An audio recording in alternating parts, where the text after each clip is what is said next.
¿Qué pasaría si te llegase una carta del banco? Tú tienes una deuda con el banco y es una deuda relativamente grande y el banco te manda una carta donde diga, queremos hacerle saber que el año que viene vamos a manumitir su deuda. ¿Cuál sería tu actitud? Bueno, lo primero que yo haría si yo fuera tú es averiguar qué significa manumitir, ¿no? ¿Verdad? Em, y cuando leyeses el significado de manumitir, significa será liberado, será exonerado de su deuda. Su deuda le será perdonada. ¿Cuál sería tu actitud? ¿Te interesa este tema? Ven conmigo, vamos a estudiar Levíticos capítulo 25. Prepara tu corazón.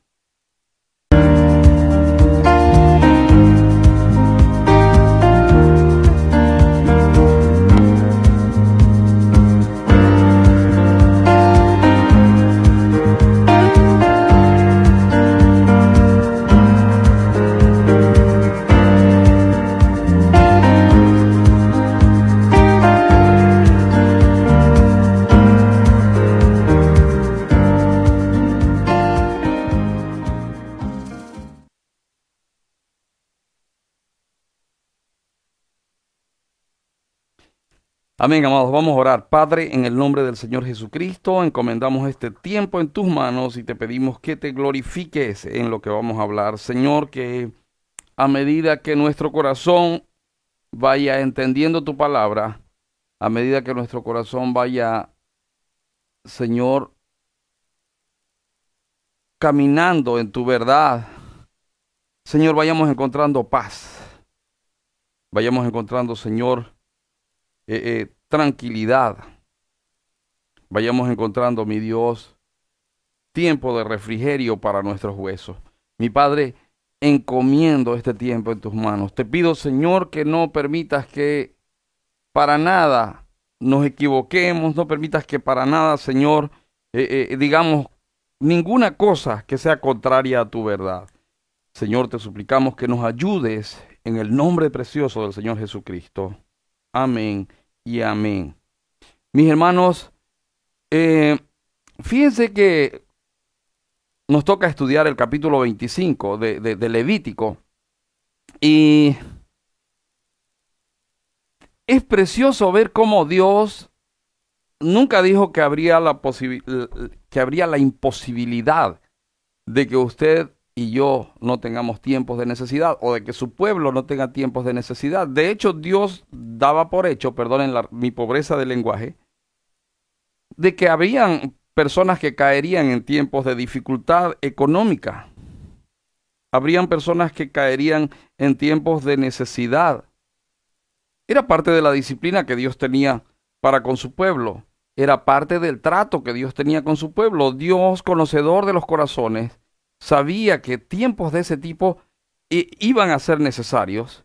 Y el propósito de esos tiempos eran dos. Era uno, que la persona ejercite la fe, que una persona ejercite su fe en primera instancia. Y en segunda instancia era que una persona reconozca cómo estaba su corazón en los tiempos de abundancia. Vamos a hablar de tres cosas que eran, considero yo, un ejercicio para la fe. Y vamos a responder esta pregunta: ¿cómo proveyó Dios un ejercicio para la fe de los israelitas? Fíjense que la Biblia dice que de los más de ellos, dice, hermanos, no quiero que ignoren que todos estuvieron bajo la nube y todos estuvieron bajo la columna de fuego, pero de los más de ellos no se agradó el Señor. ¿Y por qué es que dice que de los más de ellos no se agradó el Señor? Porque no practicaron la fe. Porque sin fe es imposible agradar a Dios. Porque cuando me aferro a lo tangible, entre más seguro estoy de lo tangible, menos o más me desenfoco, por decirlo de alguna manera, o más deposito mi confianza en lo que perece y no en lo eterno. Y Dios necesitaba que su pueblo ejercite esto. Y para ello proveyó tres cosas. Proveyó un año de reposo, un año de redención y libertad, y había un mandamiento respecto de los pobres. Eso vamos a mirar esta mañana. Véngase conmigo a Levítico capítulo 25. Dice, Jehová habló a Moisés en el monte de Sinaí, diciendo, habla a los hijos de Israel y diles, cuando hayáis entrado en la tierra que yo os doy, la tierra guardará reposo para Jehová. 6 años sembrarás tu tierra, y 6 años podarás tu viña y recogerás sus frutos. Pero el 7º año la tierra tendrá descanso, reposo para Jehová. No sembrarás tu tierra, ni podarás tu viña. Lo que de suyo naciera en tu tierra segada, no lo segarás. Y las uvas de tu viñedo no vendimiarás. Año de reposo será para la tierra. Mas el descanso de la tierra te dará para comer a ti, a tu siervo, a tu sierva, a tu criado y a tu extranjero que morare contigo, y a tu animal, y a la bestia que hubiera en tu tierra. Será todo el fruto de ella para comer. ¿De qué está hablando esto? De un año de reposo o de un año sabático. Y quiero que mire junto conmigo lo que sucedía en este año. En primer lugar, era un año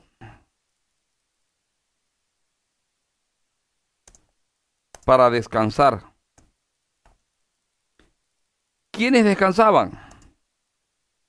Descansaba la tierra,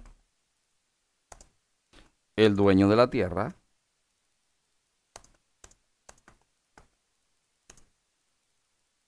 los empleados del dueño de la tierra, los esclavos del dueño de la tierra. Interesante porque no importaba si era extranjero o israelita. No es importante. Era el prójimo. No era, no había un trato diferente para un israelita y para un extranjero. Un año de reposo. En este año descansaba la tierra. Fíjese que no podían sembrar, no podían cosechar y no podían tampoco cosechar lo que dé la tierra de sí. Era un tiempo de descanso. Hermanos, qué espectacular sería que hoy se practique eso. Qué espectacular sería tomar ese consejo de Dios. ¿Sabe? Si así fuera, probablemente descubriríamos que el Señor proveyó el modo de que en este descanso haya provisión para cada uno y haya la provisión suficiente. Fíjense que en ese año no se trabajaba, pero en el año anterior a ese, es decir, el 6º año, Dios daba una provisión doble. Es decir, piénselo, pasó 1 año, 2, 3, 4, 5 años, y la tierra ha dado fruto, el fruto necesario. Si el hombre ha sido un buen administrador, si el hombre ha tenido la actitud de agradecimiento de corazón para con Dios, si el corazón del hombre se ha centrado en agradar a Dios más que en enriquecerse y amontonar, si la confianza del hombre no está en el amontonarse, en el 6º año venía el doble de fruto para todo, doble cosecha, una cosecha profusa, una cosecha exageradamente rica. Bueno, ahí ellos tenían que aprender en el año 6º a guardar los granos, a guardar todo el producto de la tierra, a prepararlo quizá, a preservarlo, a saberlo conservar, porque a partir de ahí tenían prácticamente la necesidad de comer cosas guardadas durante casi 2 años, porque era el año sabático y luego se preparaba la tierra en el año siguiente, en el octavo año, se preparaba la tierra y recién se sembraba. Entonces había el transcurso de un tiempo, de un lapso de tiempo hasta que vuelva a haber cosecha. Para poder hacer eso, para poder practicar esto, se necesitaba confiar en Dios. Fíjese que también en ese año Los empleados comían durante todo ese año, tenían la provisión durante todo ese año de parte de Dios. Dios le daba al dueño de la tierra, para él y para sus empleados, una gran cosecha. Y era un año en que descansaban. ¿Qué debían hacer en este año? En este año ellos debían buscar de Dios, conocer más de Dios. Todas las veces que Dios daba un descanso era para que ellos aprendan a conocer a Dios, a entender a Dios, a disfrutar de Dios. Dios sabe que el hombre tiene la tendencia de afanarse. Por eso es que usted ve la tierra y la tierra está llena de personas así, cansadas, o personas así, estresadas, afanadas, turbadas, corriendo de aquí para allá. No obstante, el pueblo de Dios,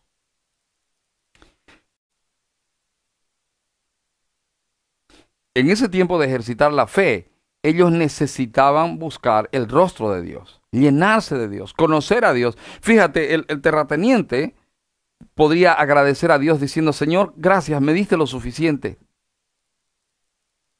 El empleado podía decir: Señor, gracias, le diste lo suficiente a mi patrón para que por medio de él yo pueda recibir para descansar en este año.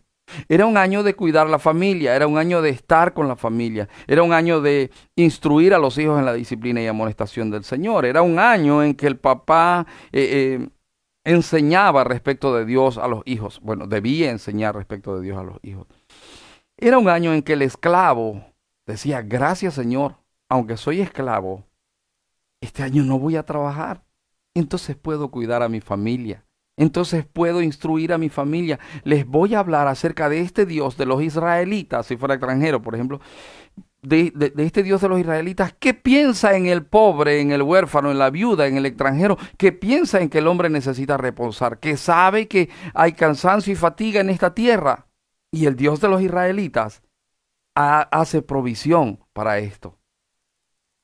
Debía ser un año en el que la fe se ejercitara. Ese año era para descansar y era un año de esperanza. Piensen en esto, es como cuando usted trabaja de lunes a sábado y usted dice: ya viene el domingo para descansar.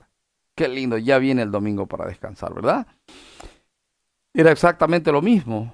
Era un año para descansar. Era un año de vacaciones pagadas. ¿Cómo la ve? Cada 6 años. De alguna manera, 6 es el número de hombre, ¿verdad? La Biblia habla, y su nombre y su número es número de hombre, y su número es 666, ¿verdad?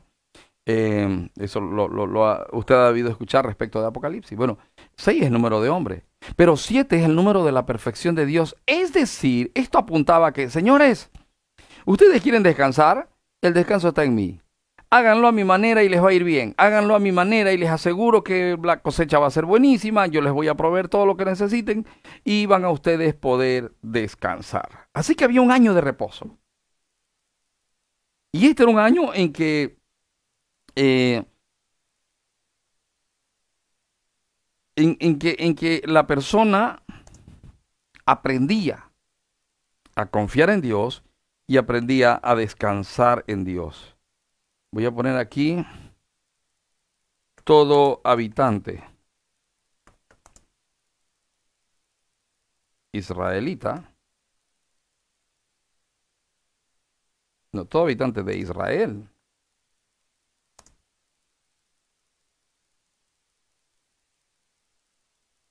podía descansar buscando a Dios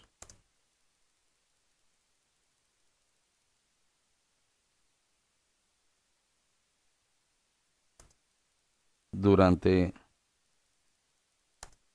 un año.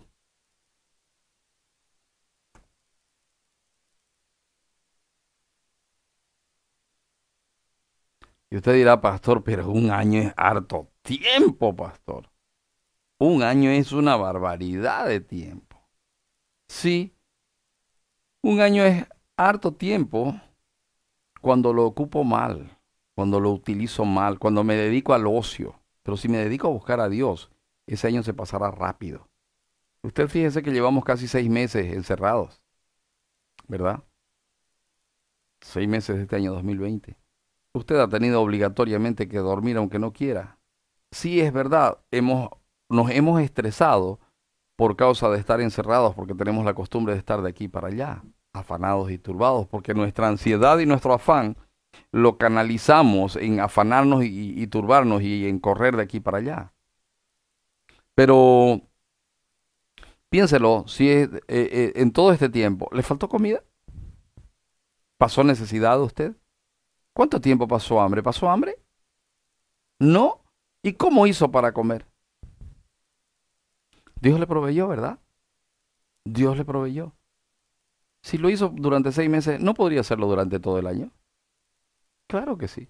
Y usted y yo nos sembramos, pero no obstante el Señor provee todo lo que necesitamos. Sí, sé, hay más de uno que está diciendo, no, pero es que este año he perdido un montón de plata y esto me va a perjudicar para el año que viene. Yo tenía planes y todos mis planes se van a ir por tierra, que esto ha sido una cosa terrible. Sí, pero te aseguro que a pesar de que tus planes se han ido por tierra, Dios tiene planes mejores para ti. Planes mucho mejores. Así que había un año de descanso. Pero además de esto, Dios les proveyó un año de redención y libertad. Un año en que se podía recuperar lo perdido, un año en que se podía liberar al vendido, un año de redención y libertad. Quiero que mire conmigo el versículo 8, mire lo que dice. Dice, y contará 7 semanas de años, es decir, 7 años es una semana, otros 7 años otra semana, otros 7 años. Bueno, 7 semanas de años, de modo que los días de las 7 semanas de años vendrán a serte 49. Entonces harás tocar fuertemente la trompeta en el mes séptimo, a los 10 días del mes, el día de la expiación, haréis tocar la trompeta por toda vuestra tierra, y santificaréis el año 50, y pregonaréis libertad en la tierra a todos sus moradores. Ese año será de jubileo, y volveréis cada uno a vuestra posesión, y cada cual volverá a su familia. El año 50 os será jubileo. No sembraréis, ni segaréis lo que naciere de suyo en la tierra, ni vendimiaréis sus viñedos, porque es jubileo. Santo será a vosotros, el producto de la tierra comeréis. Yo quiero mostrarte esto de dos lados. Quiero mostrarte del lado dueño, terrateniente. Ay, en el año 50 tengo que dejar ir libre al esclavo este que me ha salido tan bueno. Trabaja tan duro y tengo que dejarlo ir libre. Podría decir, qué desgracia. Tengo que dejar ir libre al esclavo. Mas si era un hombre de fe, el terrateniente diría, wow, ya se acerca el tiempo de dejar libre a este esclavo que lo ha hecho tan bien. Trataré de que se quede conmigo como empleado y le marcaré un salario. Qué bueno que Dios ha sido bueno conmigo de manera tal que puedo bendecir a esta persona dándole su libertad. Qué bueno que ha sido Dios, le ha pagado la esclavitud a este esclavo y me ha provisto a mí de manera tal que ya me ha pagado por demás, porque el que le da al pobre presta a Dios. Qué bueno que he podido ser instrumento para que Dios saque de su tiempo de desgracia a esta persona. Ese podría ser el otro pensamiento. Podría ser: qué desgracia, ya viene el año del jubileo, se va a ir este tipo y tanto dinero que estoy ganando con él. Pucha, qué pena, qué lástima. Ay, ojalá no hubiera año de jubileo. Yo no sé por qué Dios inventó el año del jubileo. Ahora piensa tú como esclavo. Ya viene el año del jubileo y voy a quedar libre. Y voy a poder estar más tiempo con mi familia y voy a poder ayudar a mi familia. O si estaba solo, voy a poder volver a mi familia. Qué bueno, se acerca el tiempo de la libertad. Ese podría ser el pensamiento. Quizá tu pensamiento podría ser: por fin me voy a librar del abusivo este que me hace trabajar como mula. Ya por fin voy a estar tranquilo. Gracias a Dios que proveyó un día de libertad para mí. O quizá podrías decir: uy, se acerca el año del jubileo y voy a quedar libre. Pero es que no quiero quedar libre porque este patrón es la mano de Dios para conmigo. realmente quiero quedarme aquí, yo no quiero irme, no, no tiene sentido estar en otro lado, yo quiero quedarme. Bueno, eso era lo que pasaba generalmente. Habían algunos que estaban descontentos y habían otros que estaban contentos. No obstante, era necesario practicar esto porque era una orden específica de Dios. Un año de redención y libertad. Fíjese que en este año se liberaba la tierra que se había dejado como vendida, que en realidad no era venta, era una especie de hipoteca, porque a la hora de la verdad la tierra no es de ninguno de los hombres, aunque los hombres piensan que pueden poseer toda la tierra, porque la tierra le pertenece a Dios, que es quien la creó. Mire que dice, en este año de jubileo volveréis cada uno a vuestra posesión, y cuando vendiereis algo a vuestro prójimo o comprareis de mano de vuestro prójimo, no engañe ninguno a su hermano. Conforme al número de los años después del jubileo comprarás de tu prójimo, conforme al número de los años de los frutos te venderá él a ti. Escuche, ahí no había especulación. Ahí no había como especular como se hace ahora. Ahora se especula mucho. Ahora se hace la reforma agraria y la gente guarda las tierras esperando que engorde para venderlas y no se le saca provecho. No, no, no. En este sistema puesto por Dios para su pueblo, la tierra era bien aprovechada y la tierra descansaba cuando tenía que descansar. Maravilloso, ¿verdad?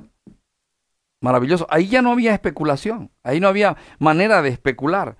Ahí, por ejemplo, oye, te quiero vender mi tierra. Ok, ¿cuántas hectáreas son? No sé, pues, a ver, tengo 50 hectáreas. Voy a hablar de una manera simple para un agricultor, porque los agricultores tienen 300, 500 hectáreas, ¿no? Bueno, pero tengo 50 hectáreas. Perfecto. Ya, yo las puedo sembrar esas 50 hectáreas, te las compro. Ya. ¿Cuánto? A ver, ¿cuánto falta para el jubileo? 25 años. Ok, entonces, mira, yo te voy a dar por tu tierra, no sé, pues, $100,000 por tus 50 hectáreas. Perfecto. Ya, acepto, está bienísimo. Acepto el negocio. Entonces, durante 25 años esa persona que dio los $100,000 al otro era el dueño de esa tierra. Podía hacer lo que quiera con esa tierra siempre y cuando preserve la tierra de acuerdo a los días de reposo, etcétera, etcétera. Entonces, cuando pasaban cuando llegaba el año 50, pues él devolvía su tierra.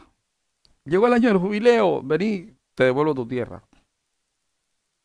Pero no era lo mismo cuando iba por el año 25 antes del jubileo que cuando iba por el año 2, es decir, faltaban 48 años para el año del jubileo. Entonces, el precio de la tierra no era por especulación, ni por aprovecharse, ni por ágido, ni porque el de bienes raíces era un charlatán de primera. No, no, no, no, no existía nada de eso. ¿Sabe cómo era? Era, ok, faltan 49 años, perfecto. Entonces, si 25 años costaban 100,000, 49 años costará, sería 2,000 por tierra, 49, costará 98,000. Entonces, había un precio justo por la tierra, pero ese precio encima no era un precio de compra de enajenación perpetua. Era un tiempo en que es como que el que había recibido la heredad de parte de Dios la arrendaba a la otra persona. Es espectacular eso porque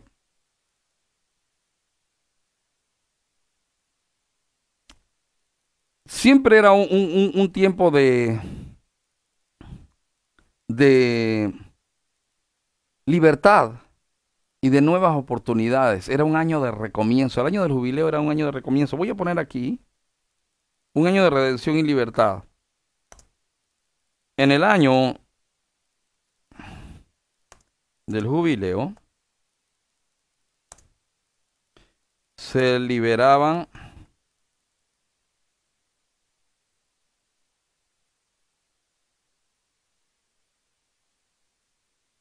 tierras, se liberaban tierras, se liberaban esclavos, se perdonaban deudas. Qué espectacular que haya un año de jubileo, ¿verdad? Eh,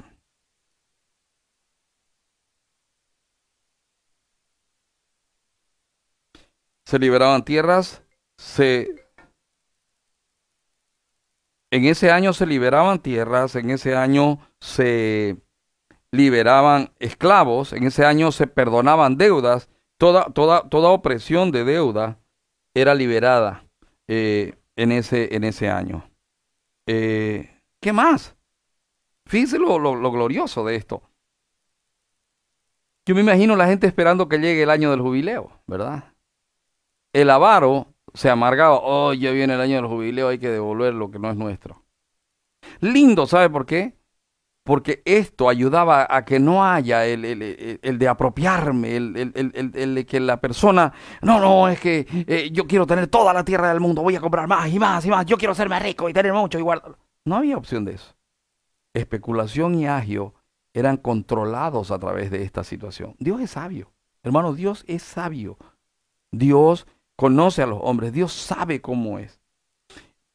Dios sabe que los hombres quieren, siempre querrán por la naturaleza caída, aprovecharse de los demás. Dios sabe que los hombres quieren poseer toda la tierra. Ahora, fíjese que dice en el versículo 19 y en el 18, perdón. Ejecutad pues mis estatutos y guardad mis ordenanzas y ponedlos por obra y habitaréis en la tierra seguros y la tierra dará su fruto y comeréis hasta saciaros y habitaréis en ella con seguridad. Y si dijereis, ¿qué comeremos el séptimo año? Y aquí no hemos de sembrar ni hemos de recoger nuestros frutos. Entonces yo os enviaré mi bendición el sexto año, y ella hará que haya fruto por 3 años. Y sembraréis el año octavo, y comeréis del fruto añejo hasta el año noveno, hasta que venga su fruto, comeréis del añejo. La tierra no se venderá a perpetuidad, porque la tierra mía es, pues vosotros forasteros y extranjeros sois para conmigo. Por tanto, en toda la tierra de vuestra posesión otorgaréis rescate a la tierra. Ahora mire el 25. Cuando tu hermano empobreciere y vendiere algo de su posesión, entonces su pariente más próximo vendrá y rescatará lo que su hermano hubiere vendido. Quiero llevarte al tercer punto, y es, había un mandato respecto del que cayó en pobreza o cayó en desgracia. ¿Sabe? Dios conocía que algunos serían más prudentes que otros. Dios conocía que algunos tendrían más fe y ejercitarían más la fe que otros. Dios sabía que había la necesidad de que uno u otro eh, caiga en desgracia, caiga en necesidad. Eh, Mis amados, había un mandamiento respecto de los pobres. Y cuando el hombre no tuviera rescatador, dice, versículo 25 dice, cuando tu hermano empobreciera y vendiera algo de su posesión, entonces su pariente más próximo vendrá y rescatará lo que su hermano hubiere vendido. Y cuando el hombre no tuviere rescatador y consiguiere lo suficiente para el rescate, entonces contará los años desde que vendió y pagará lo que quedare al varón a quien vendió y volverá a su posesión. Mas si no consiguiere lo suficiente para que se la devuelvan, lo que vendió estará en poder del que lo compró hasta el año del jubileo, y al jubileo saldrá y él volverá a su posesión. El varón que vendiere casa de habitación en ciudad amurallada tendrá facultad de redimirla hasta el término de un año desde la venta. Un año será el término de poderse redimir. Y si no fuera rescatada dentro de un año entero, la casa que estuviera en la ciudad amurallada quedará para siempre en poder de aquel que la compró y para sus descendientes. No saldrá en el jubileo. Mas las casas de las aldeas que no tienen muro alrededor serán estimadas como los terrenos del campo, podrán ser rescatadas y saldrán en el jubileo. Pero en cuanto a las ciudades de los levitas, estos podrán rescatar en cualquier tiempo las casas de las ciudades de su posesión. Voy a poner aquí,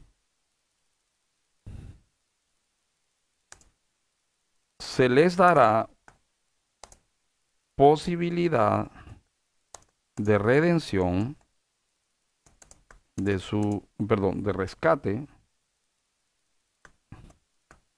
de sus posesiones.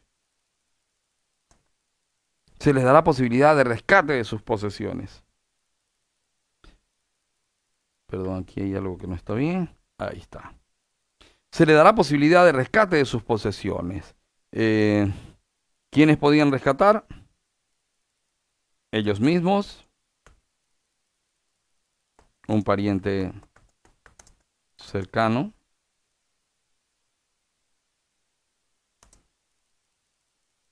el año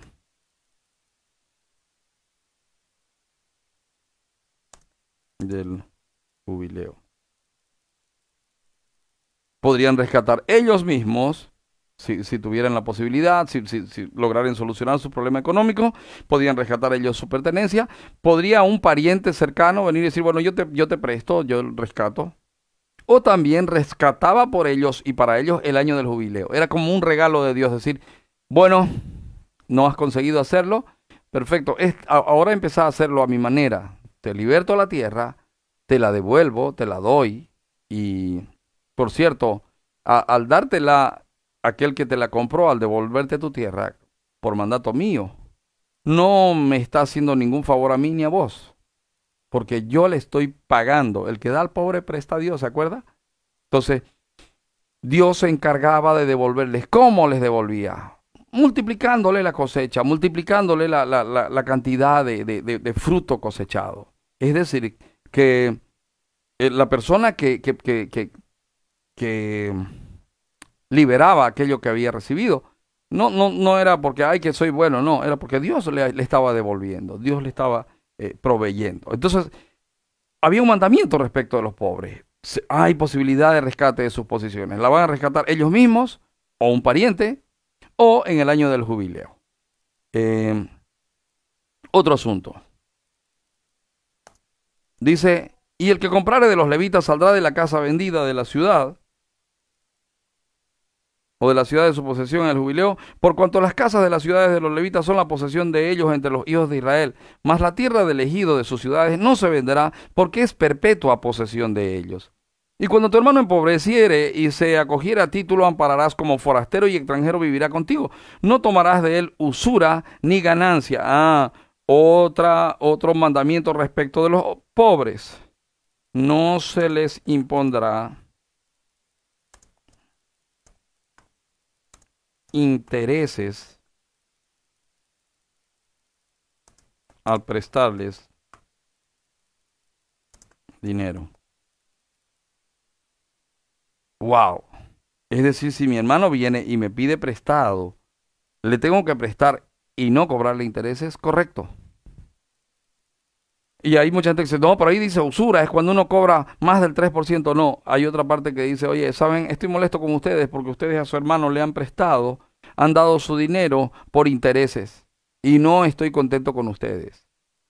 Y en otra parte dice, han dado su dinero por intereses y no solo eso, sino que han oprimido con usura a su prójimo. No tomarás de él usura ni ganancia, ¿ya vio? Si no tendrás temor de tu Dios y tu hermano vivirá contigo. No le darás tu dinero a usura, ni tus víveres a ganancia. Yo Jehová vuestro Dios, que os saqué de la tierra de Egipto para daros la tierra de Canaán, para ser vuestro Dios. ¿Ya se dio cuenta el punto de esto? ¡Qué espectacular! Dios está preocupado por los pobres. ¿Y por qué si Dios está preocupado por los pobres, entonces pues yo estoy pobre? Revisa tu actitud pues. Revisa tu actitud. Porque todo esto se trata de fe. Todo esto se trata de fe. Era una manera de Dios decir, aún tus errores económicos, aún tu desorden, yo lo voy a ordenar si vos tenés una actitud de fe. Y durante toda la Biblia dice, oye, si vos me obedeces, vos vas a ser cabeza y no cola. Durante toda la Biblia dice, ustedes van a reposar el día que haya que reposar. No, pero es que yo no quiero reposar, yo quiero trabajar, necesito salir adelante. No, es que yo soy pobre y esto, ¿y de dónde voy a comer? Pues, y no sé qué. No. Vos lo que necesitas hacer es confiar en mí. No, pero ¿cómo voy a confiar si no tengo de dónde sacar? Por eso yo soy tu provisión. Era un asunto de fe. Y cuando vos tenías, venía tu hermano que no tenía y te decía, préstame, y vos tenías que prestarle. No le podías decir volvete mañana si tenías ese rato. No podías decirle que no tenías, no. porque tu Dios te había provisto y era necesario que tú le des a tu hermano. Yo Jehová vuestro Dios, que os saqué de la tierra de Egipto para daros la tierra de Canaán para ser vuestro Dios. ¿Cuánto pagaron ellos por Canaán? Nada. Entonces, ¿por qué ellos tendrían que empezar a especular con las tierras y hacer agio de la tierra? Y cuando tu hermano empobreciera estando contigo y se vendiera a ti, no le harás servir como esclavo. Como criado, como extranjero estará contigo hasta el año del jubileo, te servirá. Ah, no se le impondrá intereses al prestarle dinero. No se les esclavizará.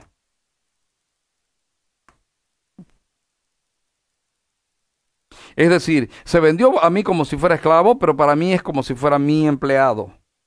Como criado, como extranjero estará contigo. Entonces saldrá libre de tu casa él y sus hijos consigo y volverá a su familia y a la posesión de sus padres se restituirá. ¿Cuándo era esto? En el año del jubileo. Porque son mis siervos, los cuales yo saqué de la tierra de Egipto, no serán vendidos a manera de esclavos. No te enseñorearás de él con dureza, sino tendrás temor de tu Dios. Así tu esclavo como tu esclava que tuvieres serán de las gentes que están en vuestro alrededor. De ellos podréis comprar esclavos y esclavas. Es decir, ¿querés comprar esclavos? Comprad de los cananeos. Pero no tu hermano, no tu prójimo, no el que es de tu pueblo. Versículo 46. Y los podréis dejar en herencia para vuestros hijos después de vosotros como posesión hereditaria. Para siempre os serviréis de ellos. Pero en vuestros hermanos, los hijos de Israel, no os enseñorearéis cada uno sobre su hermano con dureza. Por eso yo no estoy de acuerdo con esos hermanos que van a la iglesia a negociar. No estoy de acuerdo. No estoy de acuerdo. Hay mucha gente y ellos piensan, no, el pastor es tonto, no se da cuenta, pues yo me hago el cristiano y vengo aquí y vendo. No estoy de acuerdo contigo. No estoy de acuerdo. Porque eso trae mal testimonio en medio del pueblo de Dios. Empiezan las peleas, están los usureros y el que presta intereses, lo único que quiere es barrer para adentro y está preocupado por barrer para adentro. El que lo que quiere, ¿qué le importa el otro? Ojalá y nunca le pague el otro para que toda la vida le siga pagando los intereses, ¿verdad? Esa es la actitud. Entonces, no estoy de acuerdo en esas personas que van a las iglesias a buscar cómo reclutar gente para su fuerza de ventas. No estoy de acuerdo con esa gente que va a las iglesias a ver cómo vendo Herbalife o alguna otra historia o a ver a cuántos meto a bitcoins o esas cosas. No estoy de acuerdo con esas personas. No estoy de acuerdo para nada. ¿Saben? Lastimosamente, en este tiempo todavía hay las personas como en los tiempos de los judíos, o en los tiempos en que vino Jesús, en que hacen mercado de la iglesia. No estoy de acuerdo. No es bíblico el que usted haga eso. Si usted quiere negociar, váyase por allá, haga sus negocios por allá afuera. Pero no venga a la iglesia, hecho el que quiere estudiar la palabra y lo único que viene a hacer es buscar a quién venderle o a quién sacarle algo. Arrepiéntase de ese pecado, arrepiéntase, es malo. Bueno, no se les esclavizará. Pero además de eso, si el forastero o el extranjero que está contigo se enriqueciere y tu hermano que está junto a él le empobreciere y se vendiera al forastero o extranjero que está contigo o alguno de la familia del extranjero, después que se hubiere vendido, será rescatado. Uno de sus hermanos lo rescatará. ¿Ya vio? Entonces se le dará posibilidad de rescate, lo que hablábamos antes. Versículo 50, o su tío, o 49, o su tío o el hijo de su tío lo rescatará, o un pariente cercano de su familia lo rescatará, o si sus medios alcanzaren, él mismo se rescatará. Hará la cuenta con el que lo compró desde el año que se vendió a él hasta el año del jubileo, y ha de apreciarse el precio de su venta conforme al número de los años, y se contará el tiempo que estuvo con él conforme al tiempo de un criado asalariado. Fíjese que tampoco era una socapadera de los sinvergüenzas que no trabajan y que andan sacando plata por ahí. No era eso. No era eso. Una persona a la que se le daba un dinero necesitaba pagar el dinero que se le estaba dando. ¿Y cómo lo hacía? Lo hacía trabajando. O lo hacía si un pariente tenía misericordia de él y pagaba su deuda. Entonces dejaba, pero no es que se prestaba y no pagaba como hacen algunos. Ay, me presta 500 y después, chao, no aparecen. ¿Me presta 1000? Como esa persona que le dijo, pastor, ¿se acuerda que usted me prestó una vez 150 pesos y el pastor estaba necesitado? Sí, me acuerdo, mi hermano. ¿Y se acuerda que después me prestó 250? Sí, me acuerdo, claro, hace unos 2, 3 años de eso, no, sí. Quería ver si tiene 100 más para que sean 500. Hay ese tipo de personas. Hay el tipo de personas que siempre están diciendo, présteme. Hay el tipo de personas que siempre están, ay, no, es que no tengo para comer, por favor. 1 año, 2 años, 3 años, 5 años, 10 años en la misma actitud. Algo no está bien contigo. Bueno, en este tiempo, a quien se le daba tenía que trabajar para pagar. Bueno, hasta el año 50 no lo consiguió porque es mal administrador, por lo que sea. Bueno, el año 50 ya te perdono, pero ya pagaste la mayor parte de la deuda. Si queda poco tiempo hasta el año del jubileo, entonces hará un cálculo con él y devolverá su rescate conforme a sus años. Con el tomado a salario anualmente hará con él. No se enseñoreará en él con rigor delante de tus ojos. Y si no se rescatare en esos años, en el año del jubileo, saldrá él y sus hijos con él. Porque mis siervos son los hijos de Israel, son siervos míos a los cuales saqué de la tierra de Egipto. Yo, Jehová, vuestro Dios. Mis hermanos, qué maravilloso, ¿verdad? Un tiempo para descansar la tierra y los hombres. Un tiempo de libertad respecto de la tierra y de los hombres. Un cúmulo de posibilidades para aquel que ha caído en desgracia o para aquel que está pobre económicamente hablando. Qué precioso, porque habían diferentes maneras de ayudar al hermano pobre. Habían diferentes provisiones de parte de Dios para el hermano pobre. Ahora quiero mostrarte algo que es súper espectacular. Vénganse un ratito conmigo a Isaías. Isaías, si no me equivoco, es 61.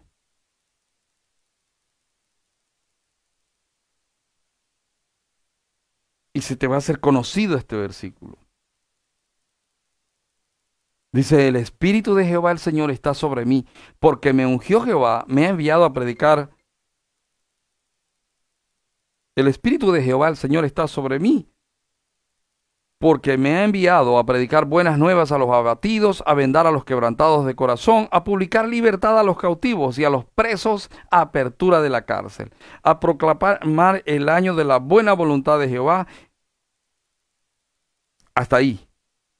Estos versículos los leyó el Señor Jesucristo. ¿Y sabe qué es lo glorioso de esto? Que las mismas oportunidades que tenían los israelitas como pueblo de Dios, Dios se las extendió a través del Señor Jesucristo con un montón de aditamentos extras, de manera tal que sea aplicable a cualquier hombre de cualquier pueblo, raza, nación, color, estado social, estado económico, a todos los hombres. Esto era para todos los hombres. Era un tiempo de libertad, era un tiempo de reposo y era un tiempo de ayuda para el que había caído en desgracia. Ahora sabe, esta porción que yo le acabo de leer, la leyó el Señor Jesucristo.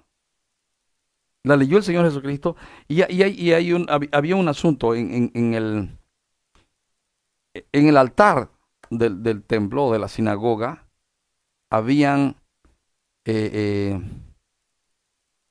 sillas. Y había una silla que estaba reservada para el Mesías. Cuando el Señor Jesucristo leyó esta porción en el templo, eso lo va a ver usted si no me equivoco, está en Mateo. Está en Mateo. Está en Lucas también, en Lucas 4.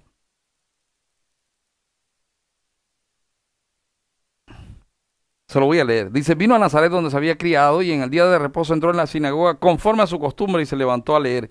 Y se le dio el libro del profeta Isaías y habiendo abierto el libro halló el lugar donde estaba escrito, el Espíritu del Señor está sobre mí, por cuanto me ha ungido para dar buenas nuevas a los pobres.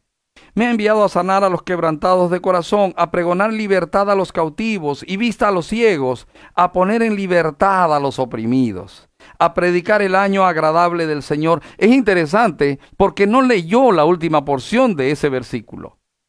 No leyó la porción que dice a decretar el año de venganza. porque ese tiempo todavía no ha llegado. Volverá para que eso se haga realidad. Pero hasta aquí había un tiempo de esperanza para todo hombre. Tú estás en Cristo, de modo que si alguno está en Cristo, nueva criatura es. Tú perteneces al pueblo de Dios. Y si tú perteneces al pueblo de Dios, ¿sabes? En Cristo tú tienes libertad, tú tienes vista, tú tienes... se te quita el peso de la culpa. Tú estás viviendo el año agradable del Señor. Hombres que no merecían recibieron perdón. Hombres que no merecían recibieron salvación. Hombres que no merecían recibieron redención. Porque vino el Rey de Gloria y nos dio libertad.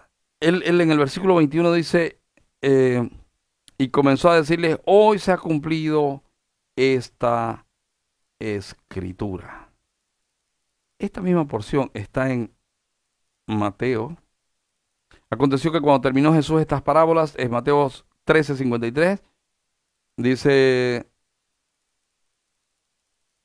Aconteció que cuando terminó Jesús estas parábolas, se fue de allí y venido a su tierra, les enseñaba en la sinagoga de ellos de tal manera que se maravillaban y decían, ¿de dónde tiene esta sabiduría y estos milagros? ¿No es este el hijo del carpintero? ¿No se llama su madre María y sus hermanos Jacobo, José, Simón y Judas?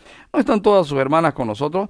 ¿De dónde pues tiene todas estas cosas? Y se escandalizaban de él. Hermanos, en ambos casos... Te leo esta porción de la palabra porque en ambos casos, tanto para los judíos como para ti y para mí, en ambos casos, se requiere fe para vivir esta provisión de Dios. Se requiere fe. ¿Sabe? Esto proviene, el ser liberado de deudas, el ser liberado de esclavitud, de situaciones difíciles, viene única y exclusivamente a través de la fe. Los israelitas tenían que confiar en Jehová de los ejércitos, a la manera que Él les había establecido, con las leyes y reglas que Él había establecido. Y la iglesia tiene que confiar en Jehová de los ejércitos a través de la provisión de Dios el Padre, que es el Señor Jesucristo, con la guía de la provisión del Padre, que es el Espíritu Santo morando en nuestros corazones. Y vivimos esto por fe. Sabemos que no hay, como dice un dicho popular, no hay mal que dure 100 años, ni cuerpo que lo resista. Y hermanos amados, hoy hay provisión. Necesitas ejercitar tu fe. Vuélvete al Señor. Habla con el Señor. No estés afanado. No estés afanado y turbado, porque eso no es de hijos de Dios. Eso no es de hombres de fe. Los hombres de fe hacen lo correcto, revisan de hacer lo correcto y esperan porque saben que Dios tiene el resultado. ¿Sabes? Tú y yo podemos descansar. Hay un jubileo para ti. Estamos viviendo el año de jubileo. Tienes un pariente redentor. Se llama Jesucristo. Te ha hecho su hermano a través de su muerte en la sangre, en la cruz del Calvario, derramando su sangre. Ha pagado tus deudas, lavándote con su sangre. Ha hecho provisión para ti. Su palabra está en tu corazón. Su mente ha sido puesta en ti. Su espíritu mora en ti. Él mismo mora en tu corazón. Él se enseñorea de ti y Él es tu provisión. Hermano amado, esto para los que son hijos de Dios ya se cumplió. Pastor, ¿y por qué si es así estoy todavía viviendo en deudas? Porque hay tiempos en que el Señor nos prueba. ¿Cómo podría una persona saber que Dios es proveedor si siempre tiene lo que necesita? El peligro es que diga, no, pues esto es mi fruto de mi esfuerzo, de mi trabajo. Y si te das cuenta, eso pasa hoy con el hombre. Así que había un tiempo de ejercicio para la fe. ¿Y tú cómo vives? ¿Ejercitas tu fe? Fe es confianza absoluta en Dios. Voy a decírtelo de otra manera. Fe es confianza ciega. No veo, pero sé que Dios me provee. No sé cómo, pero sé que Dios lo hace. No sé de dónde, pero sé que viene de Dios. No sé qué canal irá a usar Dios para bendecirme, pero viene de Dios. Y mis amados, de eso se trata la fe. Certeza de lo que se espera, convicción de lo que no se ve. El anhelo de mi corazón es que tú entres en este tiempo de reposo. ¿Oramos? Padre, gracias por este tiempo, gracias por mis hermanos. Te bendecimos y te adoramos, Señor. Y te pedimos que de verdad nuestros corazones entren en tu reposo, en tu descanso, en lo que tú has provisto por medio de la fe. Señor, gracias por el maravilloso regalo de creer. Señor, ahora enséñanos a hacer uso de la fe que derramaste en nuestros corazones. Y mi Padre, muchas gracias porque tenemos redención, tenemos libertad de esclavitud, tenemos provisión aún en los tiempos difíciles. Dios eterno, muchas gracias. En nombre del Señor Jesucristo. Amén y amén. Hermano, Dios ha hecho provisión de reposo, Dios ha hecho provisión de redención y Dios ha dado instrucciones especiales respecto de aquel que está pasando tiempos de pobreza y de necesidad. Que el Señor sea tu todo. Señor te bendiga. Te veo para estudiar Jueces.